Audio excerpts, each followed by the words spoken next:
Imaginez un homme tellement riche que son nom traverse les siècles, un homme capable de distribuer des tonnes d'or sans que sa fortune ne soit menacée. Cet homme, c'est Mansa Moussa, empereur légendaire du Mali, roi de l'or et bâtisseur d'une civilisation. Aujourd'hui, nous allons plonger dans son incroyable histoire, une épopée qui a façonné le destin d'un continent. Restez jusqu'à la fin pour découvrir comment il a changé l'Afrique à jamais. Mansa Moussa naît vers 1280 dans un empire déjà prospère, mais encore peu connu du reste du monde. Empire du Mali. À l'âge adulte, il hérite du trône en 1312, une période charnière pour l'Afrique de l'Ouest. Il ne se contente pas de maintenir le pouvoir, il l'étend et le consolide, devenant l'un des souverains les plus puissants et respectés de son temps.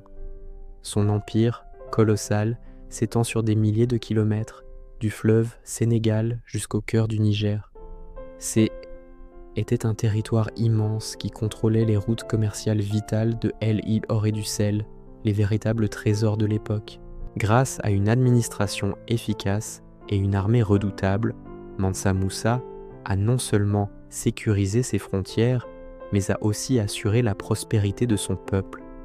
Il était plus qu'un simple dirigeant, il était le gardien des, lié une richesse et un pouvoir qui allait bientôt éblouir le monde entier. La richesse de Mansa Moussa est tout simplement difficile à imaginer, même avec nos standards modernes. On estime que son empire produisait près de la moitié de l'or mondial à cette époque. Mais c'est son fameux pèlerinage à la Mecque en 1324 qui a véritablement inscrit son nom dans l'histoire. Ce n'était pas un simple voyage, c'était une démonstration de puissance. Il voyagea avec une caravane spectaculaire, des dizaines de milliers de soldats, de serviteurs et une centaine de chameaux, chacun chargé de plus de 100 kg d'or pur. Lorsqu'il traversa l'Égypte, sa générosité fut si démesurée qu'il distribua tellement d'or que la valeur du métal précieux chuta, provoquant une inflation qui déstabilisa l'économie locale pendant plus de 10 ans. Imaginez l'impact. Un seul homme, par sa simple présence et sa largesse, capable de faire trembler les marchés du monde entier. C'est cette anecdote qui a forgé sa légende, celle d'un roi dont la fortune semblait littéralement inépuisable. Mais réduire Mansa Moussa à sa fortune colossale serait une grave erreur. Il était bien plus qu'un roi richissime, c'était un visionnaire, un bâtisseur de culture et de savoir. Conscient que la véritable puissance ne réside pas seulement dans l'or, il a décidé de transformer sa capitale, Tombouctou, en un centre mondial du savoir.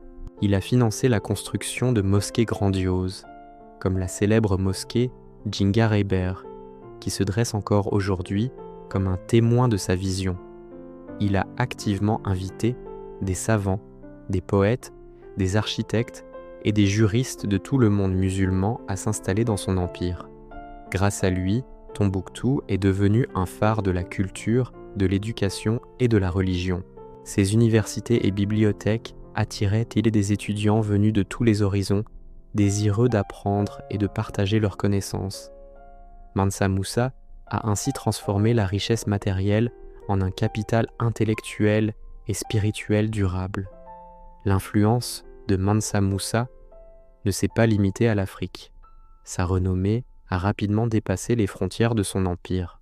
Les récits de son pèlerinage extravagant et de sa richesse incommensurable se sont répandus comme une traînée de poudre à travers le Moyen-Orient et jusqu'en Europe. Il est rapidement devenu une figure quasi mythique. Les cartographes européens de l'époque, comme Abraham Cresque, dans son célèbre Atlas catalan de 1375, le représentaient assis sur un trône, une couronne sur la tête et tenant une énorme pépite d'or à la main. Cette image a profondément marqué l'imaginaire européen, présentant pour la première fois une Afrique subsaharienne, non pas comme une terre sauvage, mais comme le siège d'un royaume puissant et sophistiqué. Mansa Moussa est ainsi devenu un symbole de la puissance africaine précoloniale, une preuve vivante que le continent pouvait rivaliser et même surpasser les grandes civilisations de son temps en termes de richesse, de culture et d'organisation politique. Aujourd'hui, que reste-t-il de Mansa Musa? Bien plus qu'une simple légende de la richesse. Il a laissé un héritage profond et durable, d'abord celui d'une Afrique prospère, organisée et reconnue pour son savoir, une image qui contrecarre de nombreux préjugés historiques. Ensuite, un héritage architectural et culturel concret, avec des villes comme Tombouctou et des mosquées emblématiques qui continuent d'inspirer l'admiration.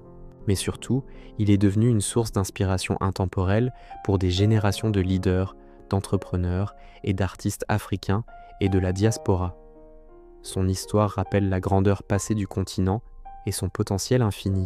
Même des siècles après sa mort, son nom continue de fasciner le monde entier, symbolisant non seulement une richesse matérielle inégalée, mais aussi la puissance d'une vision qui a placé la culture et le savoir au cœur d'un empire. L'histoire de Mansa Musa est la preuve éclatante de la grandeur de l'Afrique bien avant la colonisation. Voilà l'histoire de Mansa Musa, le roi de l'or, le bâtisseur de civilisation et le symbole éternel de la richesse et de la puissance africaine. Son règne nous montre que un leader peut transformer la fortune en un héritage culturel qui transcende les âges.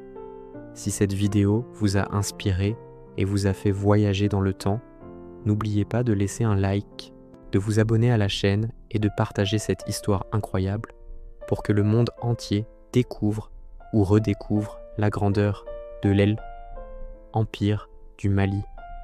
Merci de nous avoir suivis et à très bientôt pour une nouvelle aventure historique.